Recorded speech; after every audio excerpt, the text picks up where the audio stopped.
un combat de David et de Goliath. Nous nous poserons la question alors, est-ce que les Philistins pourront remporter cette victoire? Dans une armée, il n'y a que deux personnes qui sont possédées d'une arme, d'une épée, c'est-à-dire Saül et son fils Jonathan. Ce sont les deux qui avaient une épée. Deux épées pour toute une armée. 1 Samuel 13, le verset 27. Deux épées pour toute une armée. La frontière ressemblait beaucoup à une ligne de front. Les Philistins gardaient le col et les Israélites, sous le commandement de Saül, se tenaient à une distance sûre de leur ennemi. C'est à ce moment que Jonathan décida de monter une expédition audacieuse. Jonathan dit à son porteur d'armes, viens, allons jusqu'à ce groupe de Philistins païens. Peut-être que le Seigneur agira en notre faveur. Il prononce la particule peut-être, signe de doute et de manque de confiance. Parce que il va se lancer dans une expédition dont il n'a ni consulté le Seigneur, il n'a ni reçu l'approbation de Dieu, mais faisant confiance en Dieu, voyant les guerres qui se sont succédées, où ils ont marché dans la vérité. À chaque moment, Dieu leur a donné la victoire. Alors il dit à son porteur d'âme, viens avec moi, nous allons monter une expédition, nous allons renverser ces Philistins-là. Mais il n'y avait que Jonathan et son porteur d'âme. Il n'y avait que Jonathan et son porteur d'âme. Et Jonathan qui dit, peut-être que le Seigneur agira en notre faveur. En effet, rien n'empêche l'Éternel de nous donner la victoire. Parce que Jonathan était sûr de sa dévotion. S'il n'avait pas consulté le Seigneur, mais lui, Jonathan, il était sûr d'une chose. Sa dévotion avec Dieu ne souffre d'aucun péché. Parce que quand nous voulons nous lancer dans un combat, dans une bataille, nous devons être sûrs de notre dévotion à Dieu, de notre marche avec Dieu. Nous devons être sûrs qu'il n'y a pas de faille. Parce que l'ennemi va frapper du côté de la faille. Donc s'il y a une faille, fermons cette faille-là. Jonathan dit à son porteur d'armes, viens, nous allons monter une expédition. Peut-être l'Éternel nous donnera la victoire. Oh, peut-être déjà c'est signe de doute et de désespérance. Donc, Jonathan avance. Il dit encore, rien ne l'empêche de nous donner la victoire parce qu'il sait sa relation avec Dieu, son intimité avec Dieu, ce que l'Éternel représente pour lui et ce qu'il représente pour le Seigneur. Donc, fort de cette intimité, il s'est dit une chose, il aura la victoire. Même s'il n'a pas entendu une parole venant du Seigneur, mais de par sa marche avec l'Éternel, il sait que l'Éternel ne l'abandonnera pas.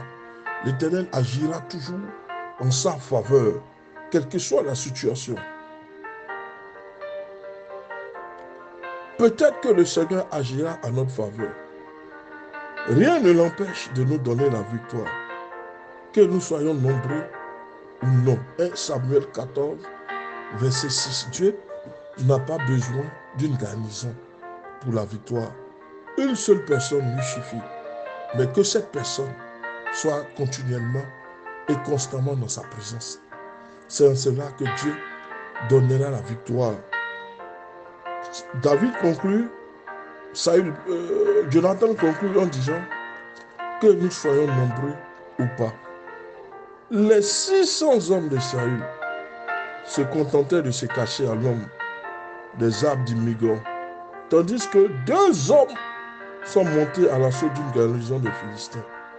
Jonathan ne prétendit pas avoir reçu une parole de Dieu pour attaquer l'ennemi, il a pris sa décision. La décision et la parole. La révélation et la décision. La décision, nous faisons un pas et le Seigneur nous accompagne. C'est différent de la révélation. Même quand nous avons la révélation, nous ne prenons pas de décision. Lui, il a pris une décision sans la révélation. C'est-à-dire qu'il s'est dit, je marche avec le Seigneur. Mon intimité avec Dieu est sans faille. Donc, je ne comprends pas pourquoi, qu'il soit 100, 1000, 10 000, à nous deux, nous les vaincrons. Dieu n'a pas besoin des milliers de personnes. 2 personnes qui marchent avec confiance avec lui suffisent pour renverser le camp des Philistins. 2 personnes sont montées en prenant une décision. Non en marchant par révélation, mais ils sont partis par décision. Ils ont pris une décision. Ils se sont dit, il faut que nous agissions. Peut-être que le Seigneur agira en notre faveur. Dieu aime que nous fassions le premier pas de foi. Même si les chances de réussir sont faibles, c'est en ce moment que le Seigneur va déployer sa force. C'est dans ce moment que le Seigneur va déployer sa force. Il va faire son entrée en scène. Il va détruire la garnison des Philistins avant de provoquer une panique dans tout le camp ennemi. Pour couronner le tout, il y eut un tremblement de terre. Le Seigneur donna la victoire à Israël ce jour-là et le combat s'étendit. Le petit mot peut-être est très important. Jonathan croyait que Dieu pouvait agir en sa faveur, même s'il n'avait aucune preuve. Il avait une certitude. Il a pris sa décision. Il savait que le Seigneur l'accompagnerait dans cette décision. Le Seigneur lui donnerait la victoire. D'autres marchent par révélation, mais dans ce cas, il a marché par décision. C'est pourquoi Job dit, à tes décisions répondra ton succès.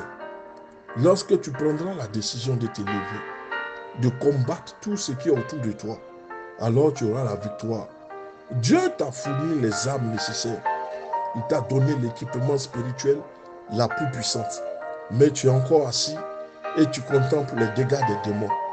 Mais lève-toi un jour et puis commence à combattre. Dieu attend que tu t'élèves pour qu'il t'accompagne. Jonathan s'est levé. Il a pris la décision. Il a dit, nous n'allons pas rester sous domination philistine. Ça ne peut pas marcher. Quelqu'un doit prendre une décision. Et Dieu attendait ce jour-là des hommes et des femmes leaders. Des hommes et des femmes capables de prendre les décisions dans les moments difficiles. Ce n'est pas ce leader-là qui recule ou qui met la responsabilité sur les autres. Non. Dieu s'est servi de 2 personnes pour renverser le camp, pour détruire la garnison des Philistins, pour jeter la malédiction. Il a fini par un tremblement de terre qui les a engloutis et tout ça. Alors le Seigneur donne la victoire à Israël. Ce jour-là, il étendit le combat. Le petit mot peut-être est important. Jonathan croyait que Dieu pouvait agir en sa faveur, même s'il n'avait pas aucune preuve. Songez aux paroles des 3 jeunes Hébreux sur le point d'être jetés dans la fournaise ardente. Il dit ceci au roi Nebuchadnezzar. Notre Dieu est capable de nous délivrer de cette fournaise et de ton pouvoir. Et s'il ne nous délivre pas, nous ne servirons pas tes dieux. Daniel 3, le verset 17 à 18.